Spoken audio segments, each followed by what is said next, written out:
السلام علیکم، welcome to my YouTube channel knowledge of Islam. آج کا ہمارا موضوع ہے سلطنت عثمانیہ کے خاتمے کے بارے میں۔ اس کو تباہ کیسے کیا گیا، اس پہ زوال کیسے آیا۔ یہ 20ویں صدی کے آغاز کے وقت جسے ہم کورا کہتے ہیں مڈل ایسٹ، بلکہ صرف مڈل ایسٹ نہیں، پورا شمالی افریقہ سلطنت عثمانیہ کا حصہ تھا۔ خلافت عثمانیہ بھی جسے کہا جاتا ہے۔ لیبیا، الجزائر، مصر، پورا حجاز، یمن، پورا عراق، شام اور یہ شام ہی کے حصے ہیں۔ در حقیقت اردن اور لبنان، یہ شام عرب، یہ عراق عرب، پورا علاقہ خلافت عثمانیہ یہ اس کا حصہ تھا۔ پہلی جنگ عظیم میں انگریزوں نے عربوں کو بغاوت پر آمادہ کیا، غداری پر آمادہ کیا۔ انہوں نے خلافت عثمانیہ کے خلاف بغاوت کی، بیچ بوئے ان کے دلوں کے اندر نفرت کے، ابھارا انہیں کہ تم ترکوں کے غلام کیوں ہو، تم خود حاکم ہونا چاہیے، تم کھڑے ہو جاؤ، ہم مدد کریں گے، تم بغاوت کرو، تم ترکوں کے خلاف ہماری مدد کرو، تمہیں آزاد کر دیں گے، تم اپنے پاؤں پر خود کھڑے ہو جاؤ گے۔ یہ بہت ہی ہمارے لیے دردناک المیہ ہے۔ پہلی جنگ عظیم کا کرنل لارنس جیسا شخص مردانوی استعمار اور اس کے نتیجے میں عربوں نے بغاوت کی، اور اس قدر دردناک بات آپ کو بتا رہی ہوں کہ مدینہ منورہ میں جب ریل کے انجن کھڑے تھے، یہ ترکی کے زمانے میں، سلطنت عثمانیہ کے زمانے میں بغداد سے مدینہ تک ریلوے لائن تھی۔ یہ پورا ایک عالم سلطنت عثمانیہ سے سلطنت عثمانیہ نہیں، خلافت عثمانیہ، پوری ٹرینیں ترکوں کی اڑائی گئیں، ہزاروں ترکوں کو شہید کیا گیا، یہاں تک کہ صحن حرم میں شہید کیے گئے سینکڑوں ترک۔ یہ جرم تھوڑے نہیں ہیں، معمولی نہیں ہے جس کی سزا مل رہی ہے۔ معلوم ہونا چاہیے وہ جرائم کون کون سے تھے۔ اب بھی جو لوگ گئے ہیں انہوں نے دیکھا ہوگا، ترکی کا قلعہ موجود ہے اوپر پہاڑی کے اوپر، حرم کا جو سب سے بڑا دروازہ ہے باب ملک عبدالعزیز، اس کے سامنے ایک لائبریری ہوتی تھی، اب تو غالباً وہ بھی گرا دی گئی ہے۔ اس کے پیچھے پہاڑی کے اوپر ترکوں کا قلعہ ہے پرانا، اس پر توپیں موجود تھیں۔ جب بغاوت ہوئی، جو حرم میں آئے تھے ترک فوجی، ظاہر بات ہے نہتے وہ تو نماز پڑھنے آئے ہوئے تھے، ان کو وہاں ذبح کیا گیا، اور ترکوں نے اپنی توپیں استعمال نہیں کی کہ کہیں بیت اللہ کو کوئی اذى نہ پہنچ جائے۔ بہرحال یہ غداری ہوئی ہے پہلی جنگ عظیم کے دوران، اور نہ صرف ترکوں پر عربوں نے کی ہے، جیسا کہ میں نے کہا تھا دو ہیں سب سے بڑے مجرم روح ارضی کے اوپر امت مسلمہ کے طبقات۔ ہمارا پنجابی سپاہی بھی جا کر انگریزوں کی مدد کرے، یہ ایلن بی کو قبضہ جو لے کر دیا گیا بغداد کا، اس میں ہمارا مسلمان پنجابی سپاہی بھی شامل تھے۔ یہ جو چکا بات ہے کہ ہماری تاریخ کا حصہ دیکھا، لیکن اس کے بعد بھی سلطنت عثمانیہ کے ٹکڑے ہو گئے۔ ایک انگریز نے لکھا ہے کہ یہ جملہ زہر میں بہا ہوا ہے۔ یہ جملہ تاریخ میں یہ بات سب کو جائے گی کہ ایک انگریز نے اس سلطنت کے ٹکڑے کر دیے جو حضرت عمر فاروق رضی اللہ عنہ نے قائم کی تھی۔ یہ پورا عالم، یہ تمام علاقہ کس نے فتح کیا تھا؟ یہ بعد ہاتھ بدل کے تھے، ترک آگے، خلافت عثمانیہ کے بعد چلی گئی، لیکن یہ سلطنت حضرت عمر فاروق رضی اللہ عنہ نے زمانے سے چلی آ رہی تھی۔ اس کو ایک انگریز کرنل نے، اور اس نے بغاوت پر آمادہ کر کے ترکوں کو اور ترکوں کے پیٹھ میں چھرا کھونپ کر کے ان کے ذریعے اور ٹکڑے کر دیے۔ اور جب جنگ ختم ہوئی کہ اب ہمیں آزادی دی جائے، تو اب انہیں معلوم ہوا کہ غداروں کو دنیا میں کیا ملتا ہے۔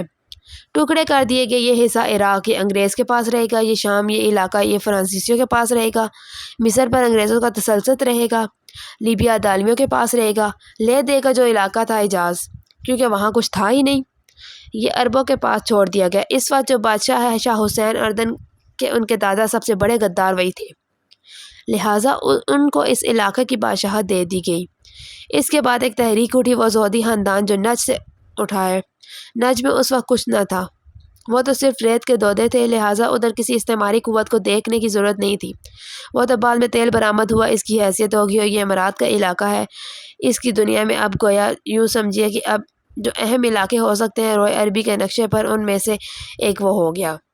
لیکن یہ ان میں سے ایک بات میں کہہ رہی ہوں کہ ان کی کوئی حیثیت نہیں تھی، لہٰذا ان کو چھوڑ دیا گیا۔ تاریخی پس منظر یہ لکیریں جو کھینچی گئی ہیں، یہ میں ایک ملت اسلامیہ کو جو قومیت میں تقسیم کیا گیا، پھر نعرے لگوائے گئے، اب شام ایک علیحدہ قوم ہو چکی ہے، مصر ایک علیحدہ قوم ہو چکی ہے، عراق ایک علیحدہ قوم ہو چکی ہے۔ یہ ساری تقسیمیں استعمار کی پیدا کردہ ہیں، اس کا کوئی تعلق اسلام کے ساتھ نہیں ہے۔ اب ضرورت اس بات کی تھی کہ استعمار کے پنجے یہاں سے ہٹیں۔ دوسری جنگ عظیم کے بعد ایک دور آیا، امریکہ ابھرا ہے دنیا کی ایک عالمی سطح پر۔ سیاست میں اس کے ہاں کچھ آزادی کے تصورات تھے، اس نے بھی سپورٹ کیا، برطانیہ کمزور ہو چکا تھا، وہ اتنے بڑے علاقے کو افورڈ نہیں کر سکتے تھے۔ ہندوستان بھی آزاد ہوا، پھر یہ اور دوسرے علاقوں سے اس کو پسپائی اختیار کرنی پڑی۔ استعمار کے نتیجے میں جس طرح بھی ہوئی اس کے سینے سے گویا جس طرح بھی ہٹے، لیکن امریکہ نے اپنی ایک بہت بڑی حکمت عملی اختیار کی۔ عالم عرب کے سینے میں اسرائیل کا خنجر پوچھتر کیا تاکہ یہ بھی آزاد ہو جائے، ہمارے انگوٹھے تلے رہے، ہماری پالیسی گورنمنٹ کرے۔ یہ استعمار کا دوسرا جنگ عظیم کے بعد جہاں برطانوی استعمار، فرانسیسی استعمار، رفتہ رفتہ یہ ہٹنے شروع ہوئے۔ صدر ناصر نے انگریزوں کو ہٹا کے پھینکا میڈیٹرینین میں جگہوں سے۔ الجزائر نے آزادی حاصل کی، فرانس سے عدالیوں نے، عربیہ والوں نے آزادی حاصل کی، لیکن ایک خنجر پیوسس کر دیا گیا۔ اسرائیل کا سینہ عرب میں اس صورتحال میں ظاہر بات ہے کہ ایک تو بڑی آئیڈیل پوزیشن تھی کہ پورا عالم اسلام متحد ہو، لیکن وہ بہت دور کا خواب معلوم ہوتا تھا۔ علامہ اقبال سے کوئی بڑا نقیب نہیں ہے ملت اسلامی کی وحدت کا۔ ایک ہو مسلم حرم کی پاسبانی کے لیے نیل کے ساحل سے لے کر تباہ کا شغر۔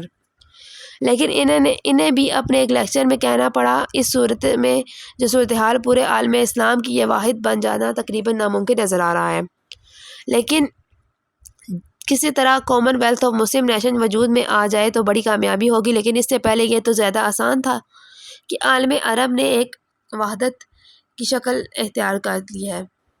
یہ تو ایک قوم ہے، اکثر و بیشتر ایک نسل سے دوسری نسل تک کہہ دی جائے۔ شمالی افریقہ میں بھر نسل بھی ہے، باقی تو سب عرب ہیں۔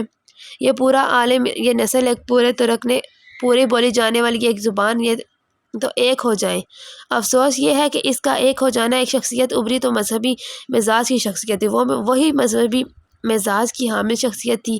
اگر اس کی قیادت میں عالم عرب متحد ہو جاتا تو واقعتاً ایک بہت بڑا مرحلہ طے ہو جاتا۔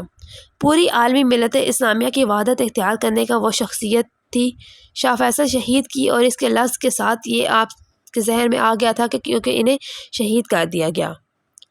کس نے یہ کرایا، کہاں سے تعلیم حاصل کر کے آیا تھا وہ جس نے شہید کیا شاہ فیصل شہید کو؟ اس کی گردن پر کون سوار تھی؟ وہ یہودی لڑکی کہ جس کے فوٹو بھی شائع ہوئے تھے، کہ گردن پر اٹھائے کھڑا شہزادہ جو اپنی ایک یہودی دوست کو لڑکے کو، اور وہی ہے کہ جس نے جا کر پستول سے شہید کیا۔ جان لیجئے، اچھی طرح جان لیجئے، جیسے بارہا میں نے عرض کیا ہے کہ حضرت عمر شہید کرنے والا کہنے کو ابو لولو فیروز تھا، لیکن اس کے پیچھے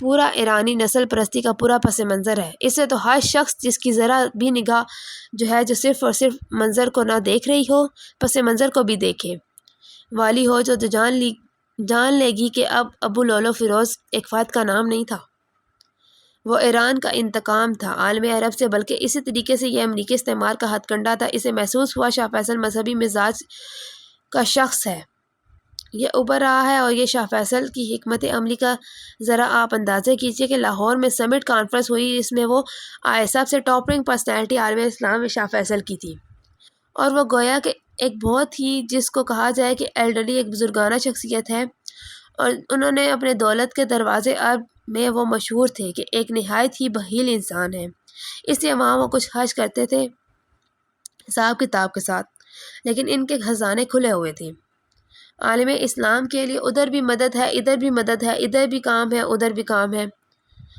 پھر انہوں نے تیل کا ہتھیار استعمال کر کے ایک دفعہ امریکہ کو دن میں تارے دکھائے، لہٰذا ان کو ہٹایا جانا سین سے یہ امریکی استعمار کے لیے لازمی تھا۔ تو اس طرح خلافت عثمانیہ کا خاتمہ ہوا تھا، کس طرح ان پر زوال آیا، کس طرح انہوں نے مقابلے کیے، اور اس طرح سب کچھ ہوا۔ یہ ان کے لیے بہت مشکل کام تھا۔